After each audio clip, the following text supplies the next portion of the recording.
नवग्रहों में राजा सूर्यदेव हुए नीच के।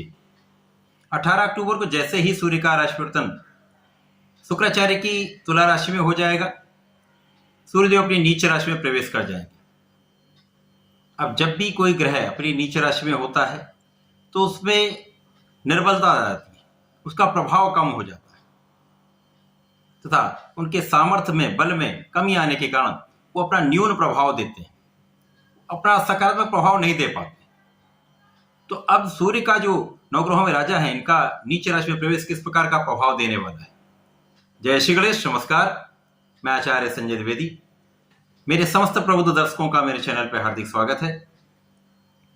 आज मैं सूर्यदेव के राशि परिवर्तन प्रभाव को लेकर आपके सम्मुख उपस्थित हूं। सूर्यदेव जो आत्मबल के कारक है, पिता के कारक है, पिता के समान ही इनका कार्यकत्व भी है, पिता समान ही इनका कर्तव्य भी है, उत्तरदायित्व भी है। ये संपूर्ण जगत का पालन पोषण करते हैं, ऊर्जा का प्रवाह करते हैं। इस जीव जगत में प्राण का संचार, ऊर्जा का संचार सूर्य की प्रथम किरण से ही होता है। सूर्य का एक विशेष आभामंडल है, विशेष सामर्थ्य है, क्षमता है। राजा है तो राजा के समान ही इनका कर्तव्य भी है, अधिकार भी है। तो सूर्य का परिवर्तन सदा ही अत्यंत महत्वपूर्ण होता है। सूर्य का परिवर्तन प्रत्येक माह में होता है। नीच राशि में होकर निश्चित रूप से समस्त राशियों को प्रभावित करने जा रहे हैं। आज मैं तुला राशि के लिए, जो कि शुक्राचार्य की ही राशि है, जहां पर सूर्य का गोचर प्रारंभ होगा, सूर्य के राशि परिवर्तन का इस नीच राशि में प्रवेश पर किस प्रकार का परिणाम प्राप्त होने वाला है, संपूर्ण विश्लेषण मैं पूर्ण तर्क के साथ करने जा रहा हूं। प्रिय दर्शकों, यह राशिफल आपके चंद्र राशि पर आधारित है। जिन जातकों का तुला लग्न है उनको भी राशिफल अवश्य देखना चाहिए। अब तुला राशि सूर्यदेव की नीच राशि, यहां पर इनका गोचर प्रारंभ हुआ है। परंतु यदि ग्रहों को हम देखें, ग्रहों की स्थितियों को हम देखें, तो यहाँ पर बहुत सारे सकारात्मक योग चल रहे हैं। यहाँ पर सूर्यदेव जो शुक्राचार्य की राशि में है, इसी प्रकार से शुक्राचार्य सूर्यदेव की राशि में एक परिवर्तन राजयोग का यहाँ पर लाभ मिलने वाला है। सूर्यदेव लग्न में होंगे तो लग्न का प्रभाव, एक विशेष प्रभाव मिलता है। केंद्र का भाव है, निश्चित रूप से अत्यंत प्रभावशाली होता है।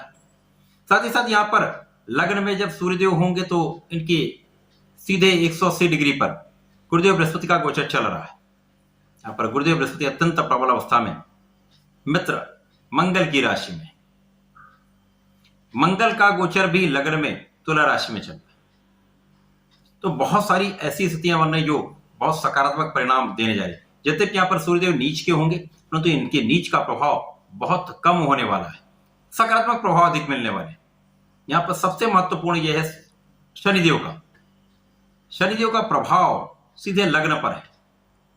नवम पंचम का प्रभाव लग्न पर होने से जो उनकी उच्च राशि है, सूर्यदेव के नीच के प्रभाव को कम करने वाला है, सकारात्मकता देने वाला है। तो तुला राशि के लिए निश्चित रूप से ये एक संपूर्ण परिवर्तन लाभकारी होने वाला है। सर्वप्रथम तो आपके प्रभाव को बढ़ाने वाला है, आपकी क्षमता को बढ़ाने वाला है, क्योंकि यहाँ मंगल भी होंगे तो यहाँ पर धन भाव की प्रबलता आपको, सामर्थ्य में वृद्धि हो जाएगी, साहस में वृद्धि हो जाएगी, आप बहुत डेयरी हो जाएंगे। साहस के साथ साथ आप निर्णय लेने में डरेंगे नहीं, आकर्षण आपका बहुत बढ़ जाएगा। आप क्षमतावान भी होंगे, आकर्षक भी होंगे, साहसी भी होंगे, साथ में धैर्य भी आपके में होगा। क्योंकि यहाँ पर गुरुदेव का सीधा प्रभाव सूर्य पर है, मंगल पर भी, तो बहुत संतुलित भी होंगे। ईगो की मात्रा में कमी आ जाएगी, अहंकार आपका कम हो जाएगा, वाणी भी बहुत संतुलित रहने वाली है, क्रोध पर आपका नियंत्रण आ जाएगा। अब जो कुछ नकारात्मक होने वाला था वो बैलेंस हो रहा है गुरु के प्रभाव के कारण, शनि के प्रभाव के कारण। तो यहाँ पर शुक्राचार्य का जो राशि परिवर्तन है उसके के कारण ये जो समस्याएं हो रही थी, वो शक्ति थी, वो कम हो रही। या सूर्य का नीच प्रभाव कम होने के कारण सकारात्मकता आपको प्राप्त होगी, आप में ऊर्जा का प्रभाव बहुत अच्छा हो जाएगा, क्षमता आपकी बढ़ जाएगी, कार्य क्षमता में वृद्धि से आपकी कार्य क्षेत्र में सफलता आपको मिलेगी। धन का प्रबल लाभ यहां पर आप लेंगे। विपरीत परिस्थितियां हैं, परंतु यहां पर आप विशेष लाभ लें। पारिवारिक संपत्ति से, परिवार के लोगों के बीच में आपका संबंध भी बहुत अच्छा रहेगा। अच्छा लाभ आप यहां पर लेने वाले। आप अपने ज्ञान से शिक्षा प्रतियोगिता में सफलता भी प्राप्त करेंगे, नौकरी के प्रयास में आपको सफलता भी मिलेगी। यहां पर जीवन साथी के साथ सामंजस्य बढ़ जाएगा, जीवन साथी के साथ आपके क्लेश में कमी आएगी, साथ ही साथ यहां पर पार्टनरशिप में बहुत अच्छा आप लाभ ले पाएंगे। कानूनी समस्याओं में पूर्ण रूप से आप विजयी रहने वाले हैं। सरकारी कार्य में हैं आप, सरकारी नौकरी में हैं, सरकारी तंत्र में से संबंधित कार्य करते हैं, तो कुछ कार्यों में संघर्ष हो सकता है।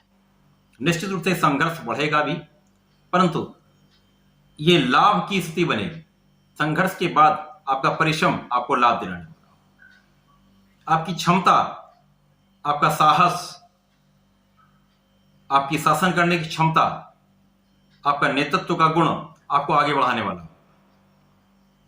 सकारात्मक परिवर्तन है। अब यहां पर जो सूर्यदेव है वो लाभ के स्वामी है, तो लाभेश का लग्न में होना, साथ में धन भाव के स्वामी का साथ में होना, ये धन की मात्रा को प्रचंड रूप से बलवान करने वाला होगा। धन बहुत बड़ी मात्रा में आप प्राप्त करने वाले हैं। निश्चित रूप से विपरीत परिस्थितियों में भी आपको धन का आगमन बड़ी मात्रा में होगा। शिक्षा ज्ञान से आपको लाभ मिलेगा, सरकारी नौकरी में सफलता मिलेगी, सरकारी प्रशासनिक सेवाओं से, सरकारी नौकरी से आप विशेष लाभ लेंगे। संतान का पक्ष बलवान रहेगा, संतान से सुख की प्राप्ति, संतान से भी लाभ की प्राप्ति।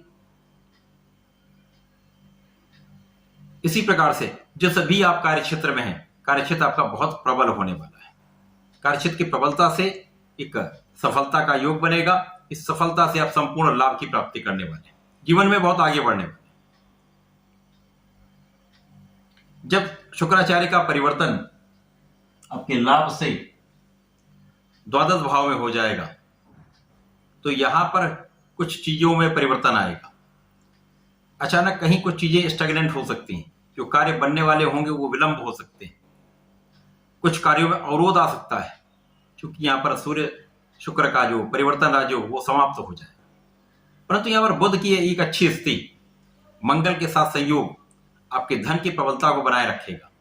यहां पर कुछ आपके ऐश्वर्य वैभव में वृद्धि से कुछ अनावश्यक विलासिता में आप पड़ सकते हैं, भोग विलास की वृद्धि हो सकती है। यहां पर आपको बचना होगा, आपको अपने व्यसन से बचना होगा, एडिक्शन पर कंट्रोल करना होगा, नहीं तो यहां पर यह समस्या का कारण बन सकता है। विशेष रूप से यहां पर आपको सतर्क रहकर कार्य करना होगा। विशेषतया महिलाओं का आपको आदर करना होगा, अपने कार्य पर ध्यान देना होगा, निष्ठा से कार्य करना होगा। यहां पर आपके आत्मबल में कमी आ सकती, परंतु गुरु का प्रभाव आपके स्थितियों को बैलेंस करने वाला होगा। आपको नियमित रूप से सूर्यदेव को जल देना चाहिए।